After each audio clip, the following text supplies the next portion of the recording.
If you have your Bibles with you, please turn with me in the book of Hebrews, chapter 13, verses 5 to 6.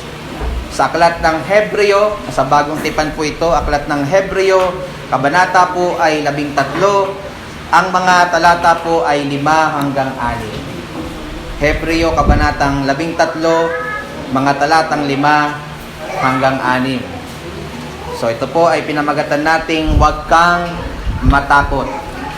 Ito po ang sabi ng salita ng Panginoon. Mangyari po na magsitayo tayong lahat bilang pagbigay galang sa pagbasa ng makapangyarihan at banal na salita ng Diyos. Ito po ang salita ng Diyos. Mangilag kayo sa pag-ibig sa salapi. Magagkasya kayo sa inyong tinatangkilik, sapagkat siya rin ang nagsasabi, sa anumang paraan ay hindi kita papagkulangin. Sa anumang paraan, ni hindi kita pababayaan. Ano pat ating masasabi ng buong tapang, ang Panginoon ang aking katulong. Hindi ako matatakot anong magagawa sa akin ng tao. Purihin po ang Diyos sa pagkabasa ng kanyang mga banal na salita. Baka kaupo na po kayo mga kapatid. Huwag kang matakot. Alam niyo po, ang aklat ng Hebreo, kung saan nakapaloob po ang ating teksto ngayong umaga, ay tinawag po mismo ng sumulat nito. By the way, hindi po sinabi ng sumulat ng aklat ng Hebreo, hindi kagaya ni Apostol Pablo, na sinabi niya na siya ang sumulat ng mga maraming aklat sa bagong tipan. Ang aklat ng Hebreo ay piniling hindi na lang sabihin ng author ang kanyang pagkakakilanlan. Pero makikita po natin sa kanyang sulat na ang kanya pong sulat ay tinawag po niyang words of exhortation. Sa dulong bahagi po ng aklat na ito, makikita niyo ho na tinawag niya itong word of exhortation o salitang iniaral. Now, ano po ang dahilan mga kapatid ng pagkakasulat na ito sa kanyang mga sinusulatan? Ito po ay may layon na aralan ang mga sinusulatan niyang mga mananampalataya. Ito po ay sapagkat sila po ay nakakaranas ng iba't ibang kahirapan at pag-uusig ng mga panahon pong ito. Kung titingnan niyo po halimbawa mga kapatid sa context, sa aklat po ng Hebreo, kabanatang 10, samahan niyo po ako ron, makikita niyo po ang pinagdadaanan ng mga kapatid na sinusulatan po ng autor sa aklat po na ito. Ang sabi po sa Hebreo 10, ang talata ay 32 hanggang 34, datapot alalahanin ng mga nakaraang araw na sa mga yaon, pagkatapos na kayo'y maliwanagan, ay nangagtiis kayo ng malaking pakikilaban ng mga pagbabata. Na una ay naging isang katawa-tawa dahil sa mga pagkasiphayo at gayon din sa mga kahirapan, at sa ikalawa ay naging kasama niyaong mga inaring gayon. Sapagkat kayo'y nangahabag sa mga may tanikala at tinanggap ninyo ng buong galak ang pagkaagaw ng inyong pag-aari. Palibhasa inyong nalalamang mayroong kayo sa inyong sarili ng isang pag-aaring lalong mabuti at tumatagal. Ayon po sa mga talatang aking binasa at inyong nabasa mga kapatid, ang mga mananampalataya noong panahong ito na isinulat ito ng sumulat ng aklat ng Hebreo ay nakakaranas po ng matinding pagtitiis. Sila po ay nakakaranas ng matinding paghihirap, ng pambubuli dahil sa kanilang pananampalataya. Ang ilan sa kanila ay nakaranas na makulong dahil po sa kanilang pananampalataya at panghaharas. Nabasa niyo po mga kapatid na may mga pagkakataon na inagaw po o ninakaw po ang kanilang mga ari-arian. Sa Hebreo 10:25, mahihinuhan po natin na ang ilan po sa kanila ay tumigil na pong dumalo sa pagkakatipon-tipon ng mga kapatid at kinonsidera na po nilang bumalik sa dati nilang pananampalataya sa paniniwalang Judaismo para lang po makaiwas sa matinding pag-uusig ng mga Kristiyano. Maari po mga kapatid na iba po sa kanila ang inyong nararanasang kahirapan at pagdurusa sa mga oras na ito. Pero isa po ang klarong lahat sa atin, mga minamahal. meron ka rin po sa mga oras na ito na pinagdadaanan. Sino po dito walang pinagdadaanan sa buhay? Lahat po tayo, hindi po ba? Iba-iba lang po ang itsura, iba-iba lang po ang degree ng hirap, pero lahat po tayo, mga kapatid, ay may mga pinagdadaanan sa buhay. Maaring ito po ay kakapusan sa pera, problema sa pamilya, problema sa kalusugan, o maaring problemang espiritual. Lahat po ng ito ay dinadaanan po ng bawat isa sa atin. Ano man po yan, isa po ang klaro. Lahat po tayo, kahit ikaw ay mananampalataya na, ay may pinagdadaanan din sa buhay. Wag na wag po kayo mga kapatid na madadala sa maling aral na kapag ikaw ay Kristiyano na, kapag ikaw ay na-born again na, hindi ka na makakaranas ng mga struggles ng buhay. Hindi po totoo yun. Ito po ang katunayan. Mga mananampalataya po ang sinusulatan ng autor, pero sari-sari, iba-ibang pagsubok ang kanila pong nararanasan sa mga oras na ito. Ngunit paano po sila tinuruan ng sumulat ng Hebreo upang lumakas po ang kanilang loob sa mga pagharap sa pagsubok? Paano po sila tinuruan ng autor ng Hebreo upang wag silang matakot sa mga suliranin nila sa buhay? Ano pong instruction ang makukuha po natin dito ngayon upang magkaroon tayo ng lakas ng loob na harapin ang mga malahiganting problema na atin pong dinaranas sa mga oras po ito? Meron po akong 3 katotohanan na nakita sa talata na gusto ko pong ituro sa inyo isa-isa upang paghugutan po ninyo ng instruction sa pagharap po ninyo sa mga pagsubok. Una po, mga kapatid, ay huwag tayong maging materyaloso. Huwag tayong maging materyaloso. Sa unang bahagi po ng talatang 5, makikita po natin dyan na isa po sa pangunahing dahilan ng ating pagkabalisa at pagkatakot ay ang ating pagmamahal sa mga material na bagay o yung pagiging materyaloso po natin. Sa verse 5, makikita po natin na ginamit po ng autor ng Hebreo yung salitang pagmamahal sa salapi bilang ehemplo po ng ganitong pag-uugali. Ang sabi po doon sa verse 5, pansinin po ninyo, mangilag kayo sa pag-ibig sa salapi. Nakita niyo po yon? Mangilag kayo sa pag-ibig sa salapi. Pansinin niyo po, hindi po sinabi sa talata na mangilag kayo sa salapi. Hindi po gayon ang basa. Na para bagang ang pagkakaroon at paghahangad ng pera ay masama. Ang pera po sa sarili niya, mga minamahal, ay hindi po masama. Ito po ay kaloob na buhat sa Diyos. Ang sabi po sa Deuteronomio 8, talatang 18, and I quote, kundi iyong alalahanin ng Panginoon mong Diyos, sapagkat siya ang nagbigay sa iyo ng kapangyarihan upang magkaroon ka ng kayamanan.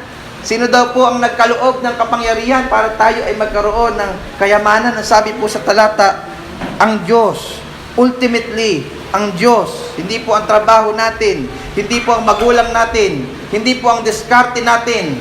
Ultimately, ang Diyos ang pinanggagalingan ng ating kayamanan o ng ating pera. Ito po ay kaloob ng Diyos.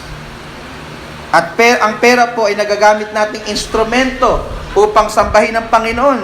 Kagaya po ng ating ginawa kanina sa pagkakaloob. Sabi natin, ito po ay paraan ng ating pagsamba, elemento ng ating pagsamba sa Diyos. Ang pera po ay nagagamit nating instrumento upang tulungan natin ang mga nangangailangan nating kapatid. Ang pera po ay nagagamit nating instrumento upang tustusan natin ang pangangailangan ng ating pamilya. Ang pera po ay nagagamit nating instrumento upang tustusin natin ang pangangailangan ng gawain ng Panginoon at upang mas maipalagana pa ang ebanghelyo sa iba't ibang lugar. Sa makatuwid, mga kapatid, ang pera po sa sarili niya ay hindi masama. Do you agree? Naniniwala po ko ba kayo na ang pera ay hindi masama? Hindi po yan masama sa sarili niya. Hindi po tayo pinapaiwas ng Diyos sa pagkakaroon ng pera o pagkahangad na magkaroon nito. Ang sabi po sa talata, kung babasahin natin ng mabagal, mangilag kayo sa pag-ibig sa salapi. Yung salapi sa sarili niya hindi masama. Pero oras na inibig natin ang salapi, doon po tayo magkakaroon ng problema. Yung tipong dito na lang umiikot ang buhay mo. Yung tipong ito na lang ang mahalaga sa iyo. Yung tipong ito na lang ang palaging hanap mo. Yung tipong ito na lang palagi ang nasa isip mo. Yung tipong handa mong talikuran ng lahat. Kahit ang prinsipyo mo, kahit ang pananampalataya mo, kahit ang Diyos, dahil sa pagmamahal sa pera. Yan po ang masama. Ang pag-ibig sa salapi. Sa pag-ibig po sa salapi, tayo pinaiiwas ng Diyos sapagkat ito po ang dahilan ng pagtalikod sa pananampalataya ng marami at labis na pagkadismaya ng maraming tao. Ang sabi po sa unang Timoteo 6:10, sa salin ng magandang balita, Biblia, sapagkat ang pag-ibig sa salapi ay ugat ng lahat ng kasamaan. Narinig niyo po yon? Ang pag-ibig sa salapi ay ugat ng lahat ng kasamaan. Dahil sa paghahangad na yumaman, may mga taong nalalayo sa pananampalataya at nasasadlak sa maraming kapighatian. Sa paanong paraan po nalalayo ang tao sa pananampalataya, sa pag-ibig sa salapi, at nasasadlak po sa maraming kapighatian? Ito po ay sapagkat wala nang iba siyang pinahahalagahan maliban sa pera, to the point na handa siyang isakripisyo ito ang higit na mahalaga, namely ang Diyos at ang kanyang pananampalataya. At yamang masinahagad niya ang material na bagay na hindi naman talaga tunay na makapagbibigay sa kanya ng tunay na kaligayahan, nasasadlak siya sa kapighatian. Akala niya tunay na siyang sasaya kapag marami siyang pera, kapag nabili na niya ang lahat ng kanyang mga gusto, kapag napuntahan na niya ang mga pinapangarap niyang puntahan. Ngunit matapos niyang ubusin ang kanyang lakas, ang kanyang oras, ang kanyang pera, sa pagpapakasasa sa mga bagay na ito, matatagpuan niya ang kanyang sarili na malungkot, dismiyado, basyo, at hindi pa rin kontento.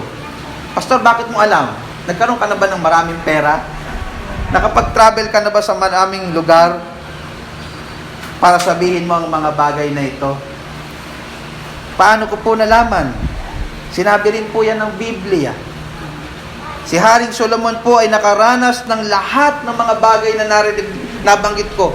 Kayamanan, karangyaan, kaharian, maraming asawa, at lahat-lahat na siguro na pinapangarap ng tao. Pero sa kanyang konklusyon, matapos niyang magpakasasa sa lahat ng mga ito, ang sabi niya sa Ecclesiastes 1 talatang 2, walang kabuluhan ng walang kabuluhan. Sabi ng mga ngaral, walang kabuluhan ng walang kabuluhan. Lahat ay walang kabuluhan. Lahat ay walang kabuluhan. Kapatid, kung inaakala mo na ang mga material na bagay lamang ang makapagpapasaya sa iyo, nagkakamali ka. Nagkakamali ka. Dinadala mo lang ang iyong sarili sa matinding pagkadismaya at kabiguan.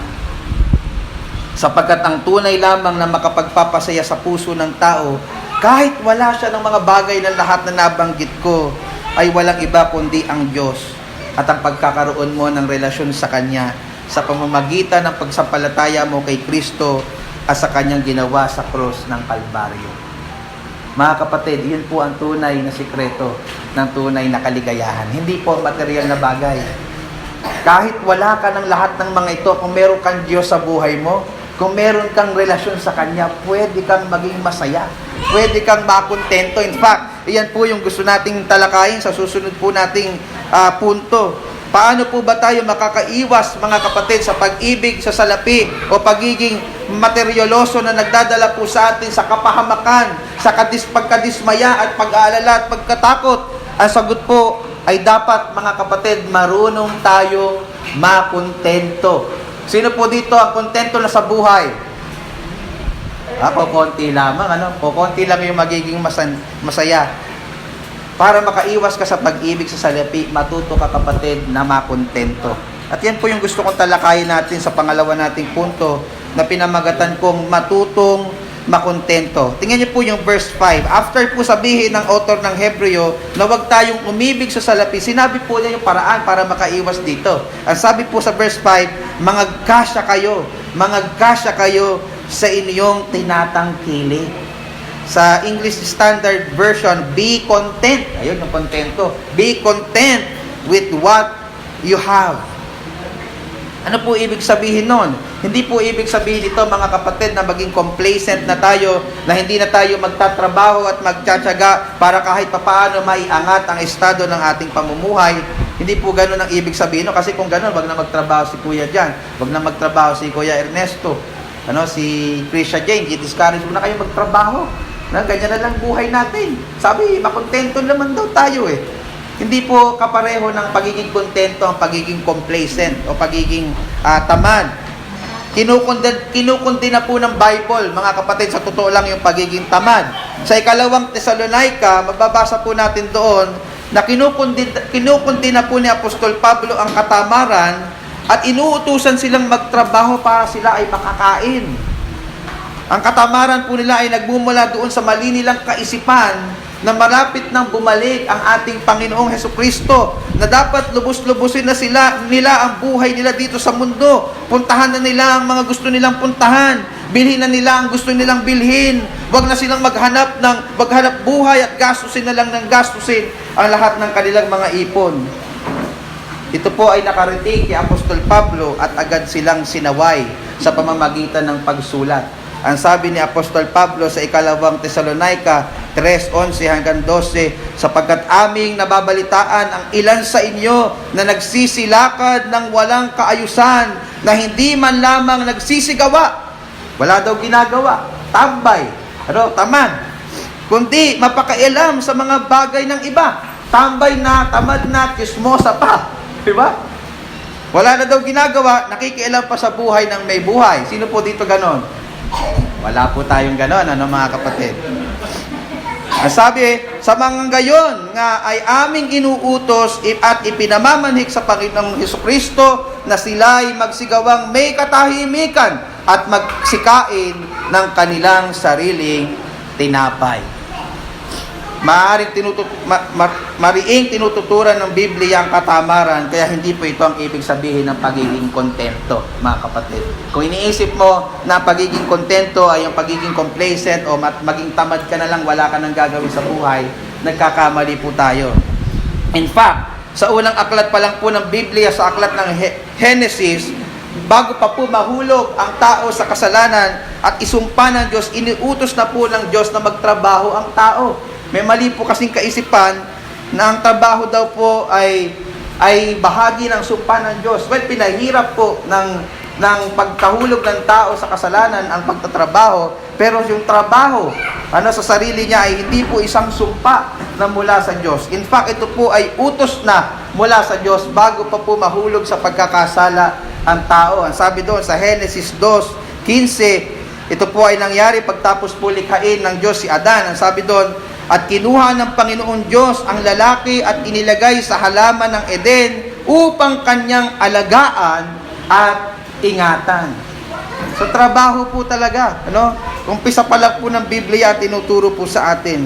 So sa simula pa lang po ng kasaysayan ng tao, dinisenyo na po niya tayo upang magtrabaho at hindi maging tamad.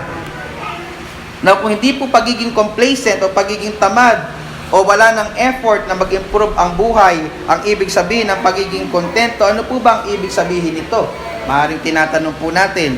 Ang pagiging kontento po ay pagiging masaya sa anumang sitwasyon na pinaglagyan sa kanya ng matalino at mabuting Diyos. Ulitin ko po, ang pagiging kontento po ay pagiging masaya sa anumang sitwasyon na pinaglagyan sa kanya ng matalino at mabuting Diyos.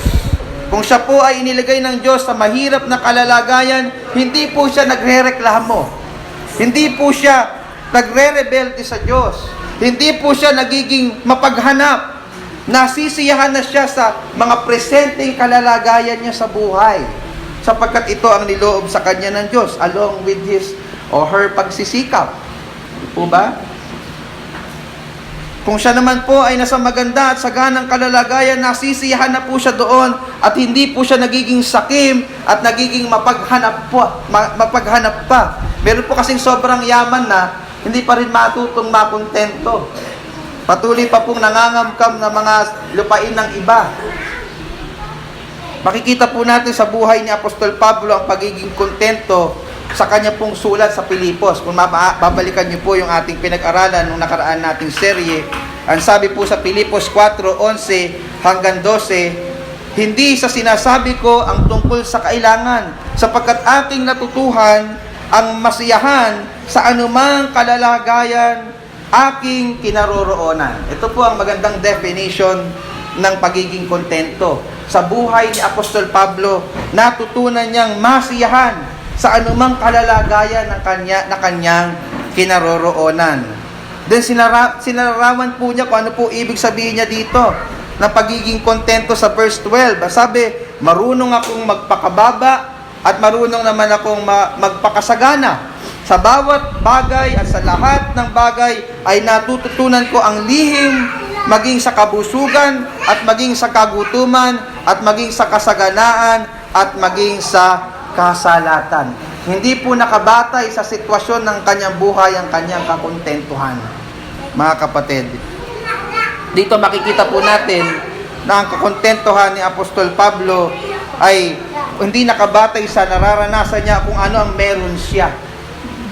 Ganito po ang pagiging kontento, mga minamahal. Nagiging kontento ka kung natututo kang masiyahan anumang sitwasyon at pinaglagyan sa iyo ng Panginoon. Kung ganito po ang ating mindset, mga minamahal, hindi ka magiging materyaloso o iibig sa salapi na magdadala sa iyo sa kapaghatian at labis na pag-alala at labis na pagkatakot. Bakit po ba tayo madalas natatakot? Kasi hinahanap natin yung mga bagay na wala pa sa atin. Hindi tayo nasisiyahan kung ano yung niloob ng Diyos na maranasan natin sa ating mga buhay. Now, ano po ba ang paraan para po tayo ay matutong makontento sa buhay?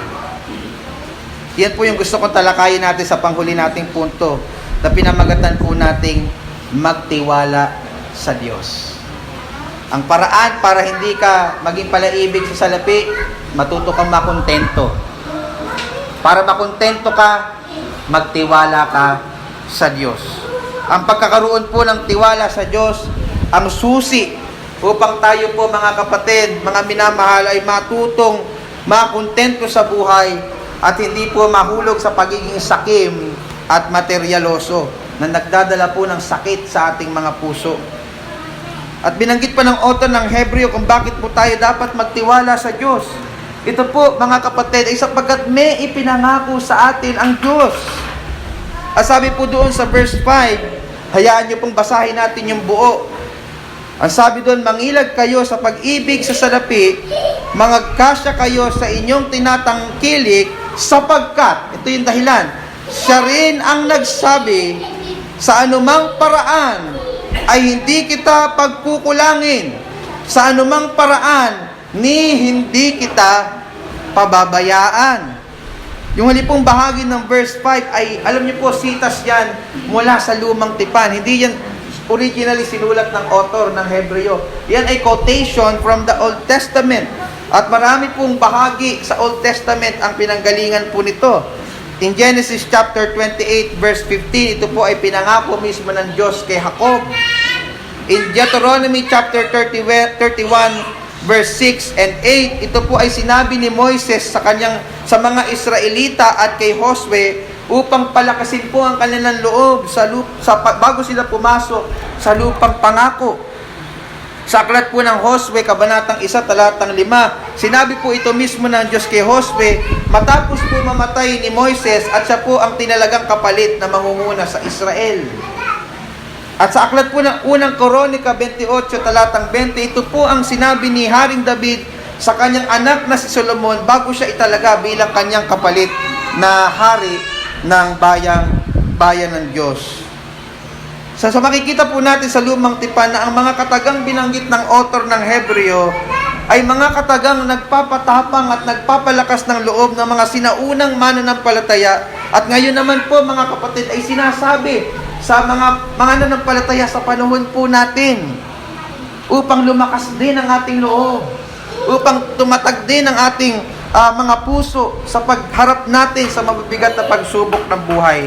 Pinapaalala po ng author ng Hebreo sa mga inuusig at mga nahihirapang Kristiyano noon, at pinapaalala din po niya sa atin sa mga oras po natin ngayon na ang Diyos na hindi hindi nang iwan kay Jacob at sa mga Israelita hanggang makapasok sila sa lupang pangako, na ang Diyos na nagpadala ng ulap upang di sila mainitan sa kanilang paglalakbay, na ang Diyos na nagpadala ng apoy na nagsilbing tanglaw nila sa init at init sa gabing madilim at malamig, ang Diyos na nagpaulan ng mana upang makakain at hindi magutom ang mga Israelita, ang Diyos na nagbigay ng kakayanan kay Moises na gumawa ng mga himala upang kumbinsiin ang hari ng Ehipsyo na palayain ang bayan ng Diyos, ang Diyos na humati ng dagat upang makatakas ang bayang Israel, ang Diyos na sumama kay Haring David at kay Haring Solomon upang maipatayo ang napakalaki at napakagarang templo sa Jerusalem, ang makapangyarihan, ang walang hanggan at mapaghimalang Diyos na ito, ang patuloy na sasama sa atin anuman ang ating sitwasyon ng buhay. May problema ka pinansyal, kasama mo ang Diyos. May problema ka sa kalusugan, kasama mo ang Diyos. May problema ka sa pamilya, kasama mo ang Diyos. Nag-i-struggle ka sa kasalanan, kasama mo ang Diyos. Kung kinakailangan ng Diyos na magpadala ng ulap at apoy at magpaulan ng mana para sustinahan ka sa iyong pangangailangan, gagawin niya. Kung kinakailangan ng Diyos na hatiin ang dagat para saklolohan ka, gagawin niya. Kung kinakailangan ng Diyos na maghimala para tulungan tayo sa ating mga pangangailangan, gagawin niya. At ginawa niya po niya sa liwanag ng banal na kasulatan, at pwede pa rin niyang gawin kung kinakailangan para sa ating mga pangangailangan sa mga oras na ito. Sinasabi sa iyo ng Diyos ngayon, makinig ka kapatid, na nahihirapan at nalulungkot at nabibigatan sa iyong mga pasanin sa buhay.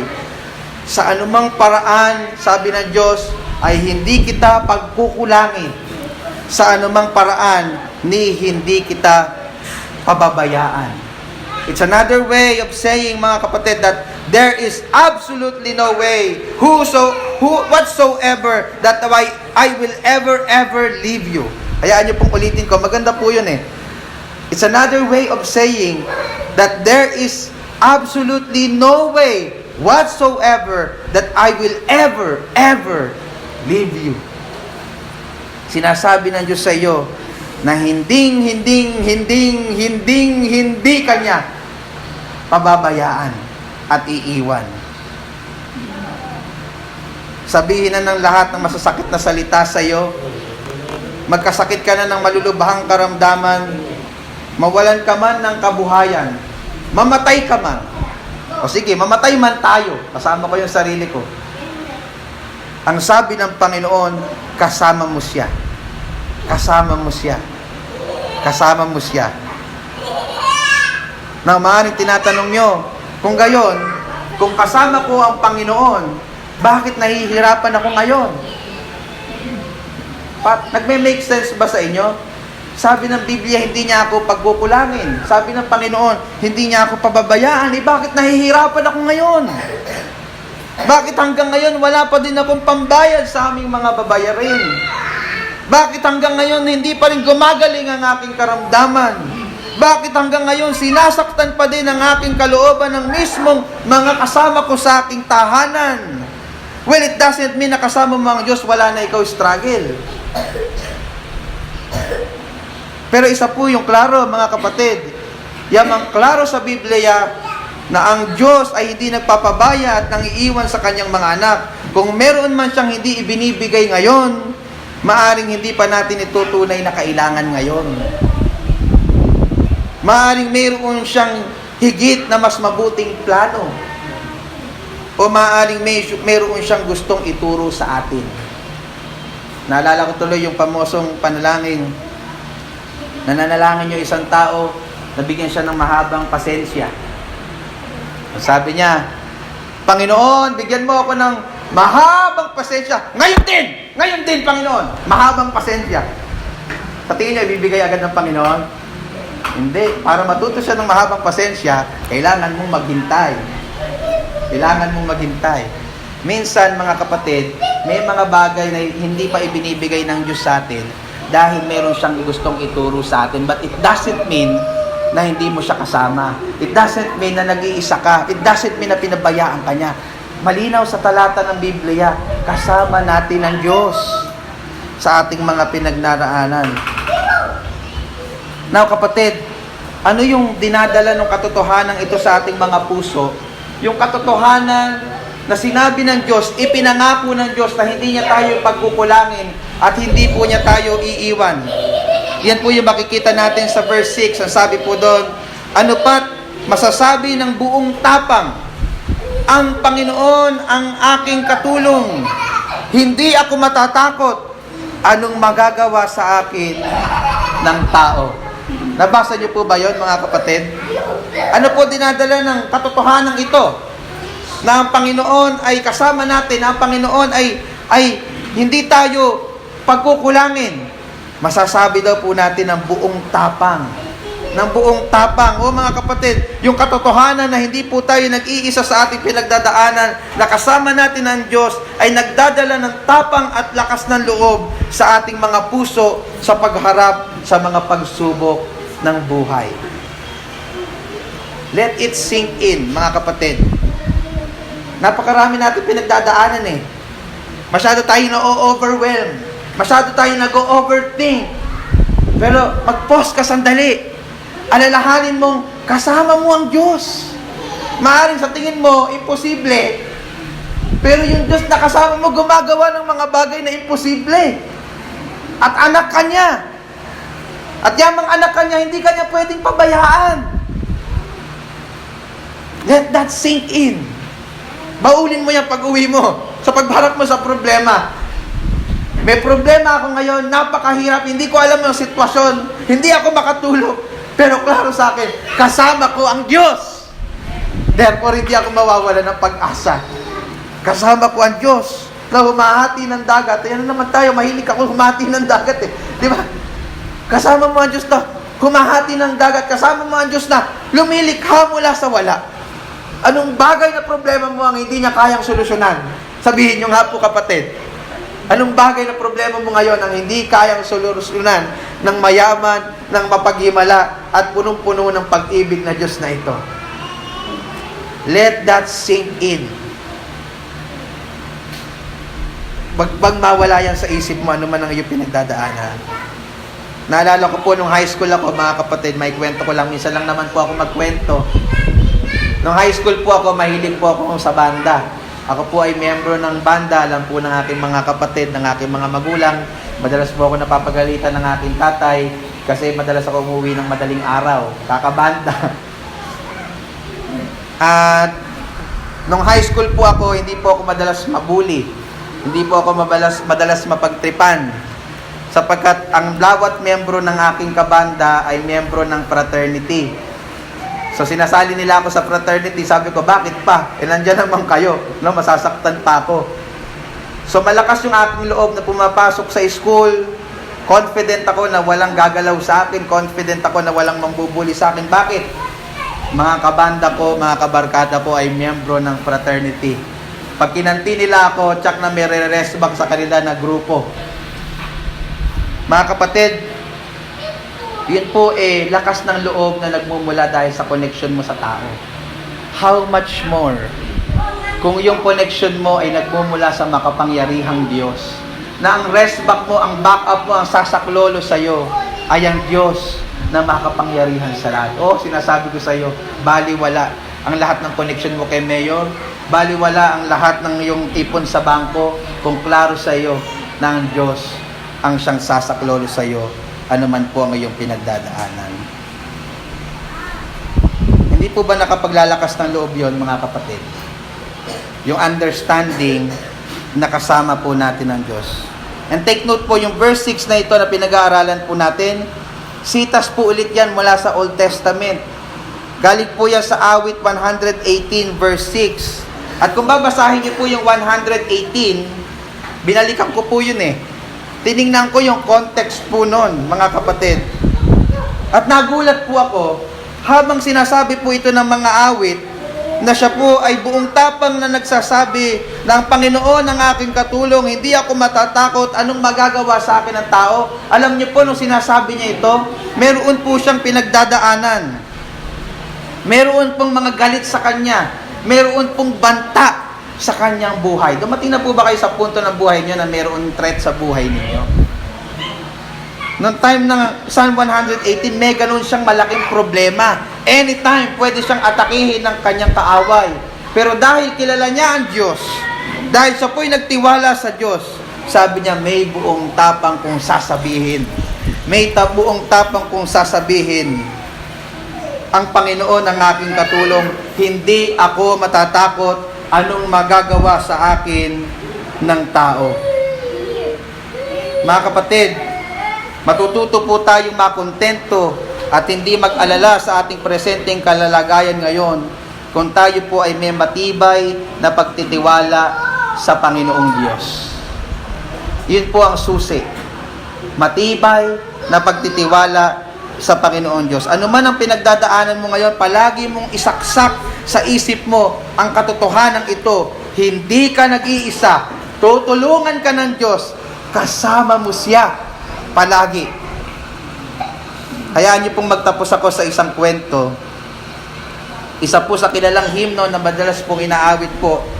Maging sa panahon po natin ngayon, kanina sa prelude, iyon po yung tumutugtog. Yung kantang, It is well with my soul. Alam niyo po, ito po ay sinulat ng isang composer na nagngangalang si Horacio Spafford. Bagamat ang awit po, kung titingnan natin yung lyrics, ay punong-puno ng kapayapaan. Alam niyo po ba mga kapatid, na yun po ay may madilim na nakaraan. Merong madilim na pinanggalingan. Ito po yun. Noong 1871, nagkaroon po ng tinatawag na The Great Chicago Fire na tumupok sa lahat ng ari-arian ng composer na ito sa lugar ng Chicago. At ang kanyang hanap buhay ay labis po na bumagsak. Talagang lumagapak, talagang na-bankrupt. Biruin mo, sabi nga, di baling manakawan ka na, huwag ka lang masunugan. So yung composer ng awit na ito, nasunog lahat ng kanyang ari-arian. At nung nasira yung kanyang hanap buhay, napagdesisyonan na lang po nila, kasama ng kanyang pamilya, na pumunta sa England. Kasama ang kanyang buong pamilya, tumulong na lang po sila sa pagpapalaganap ng ebanghelyo doon. At pinauna po niya yung kanyang pamilya sa England. Ang kanyang asawa at ang kanyang 4 na mga anak na babae, lulan po ng isang barko na may pangalang SS Ville du Havre. Kaya po niya pinauna yung kanyang pamilya doon dahil may kailangan po siyang asikasuhin problema sa Chicago. So sa makatuwid na iwan siya sa Chicago, nauna yung kanyang pamilya sa lugar ng England. Ngunit isang araw nakakabigla at nakakalungkot ang isang kaganapan na nabalitaan niya. Ang barkong sinasakyan ng kanyang mag-iina ay bumangga at lumubog. Namatay ang kanyang mga anak na babae. Salamat na lang sa Panginoon, natira ang kanyang asawang babae na nakasurvive. Isang araw, habang sila pong mag-asawa ay dumadaan sa mismong pinangyarihan kung saan lumubog yung kanyang 4 na babaeng mga anak. Imagine niyo, siguro kung mayroong isang malungkot na pangyayari sa buhay ng isang tao, yung mawalan siya ng anak. And take note, ang nawala sa anak niya, lahat 4 na mga babae. Habang dumadaan po ang mag-asawa sa mismong pinangyarihan kung saan lumubog ang kanilang mga anak, doon po siya na-inspire na sumulat ng isang awit. At yung awit po na yon ay It is well with my soul. At ganito po yung lyrics ng awit na sabi, When peace like a river attendeth my way, when sorrows like sea billows roll, whatever my lot, thou hast taught me to say, It is well with my soul. Sa Tagalog, pagkapayapa ay ilog na kay tining, o kung may sigwang dumating, anumang kahatnan, turo mong tunay nga, payapa, kaluluway payapa. Kapatid, bakit nanatiling payapa si Horacio sa kabila ng trahedyang nangyari sa kanyang hanap buhay, sa trahedyang nangyari sa kanyang pamilya? Isa lang po ang malinaw na dahilan. Kilala niya ang Diyos at nagtiwala siya sa Kanya. Ang tanong ko sa iyo, kapatid, sa mga oras na ito, meron ka din bang ganitong pagtitiwala sa Kanya?